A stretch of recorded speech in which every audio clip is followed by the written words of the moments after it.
हजुरहरूको हातको यति भाग यति भाग चाहिँ यो बुढी औँला, त्यसपछि यो चोर औँला, यो साइली औँला पुरै र यो बिचको काइली औँलाको आधा भाग, यो कान्छी औँला छोडेर यति भाग चाहिँ झमझमाउने, पोल्ने, दुख्ने, अझ रातिको समयमा 3-4 बजेतिर रातिको समयमा चाहिँ एकदमै धेरै दुखेर तपाईँ निन्द्राबाट बिउजिनु पर्ने, हात यसरी झड्काल्नु पर्ने त्यस्तो समस्या छ भने चाहिँ तपाईँलाई एउटा समस्या हुनसक्छ नसा सम्बन्धी, त्यो हो कार्पल टनेल सिन्ड्रोम।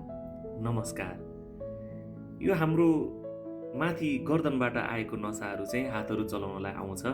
त्यो नसा चाहिँ छिर्ने बेलामा यो एउटा सानो भाग जुन मैले चित्रमा पनि देखाएको छु, त्यो भागबाट चाहिँ नसा तलबाट भित्र जानुपर्ने हुन्छ।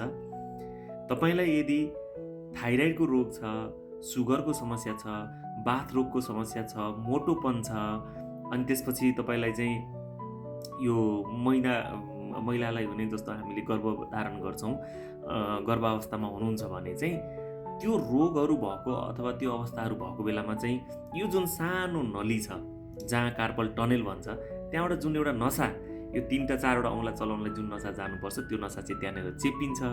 त्यो चेपिसकेपछि चाहिँ अनि तपाईँलाई यी लक्षणहरू आउँछ है। नसा चेपिसकेपछि झमझमाउने, पोल्ने, दुख्ने र रातिको समयमा अझ बढी हुने ती लक्षणहरू आउँछन्।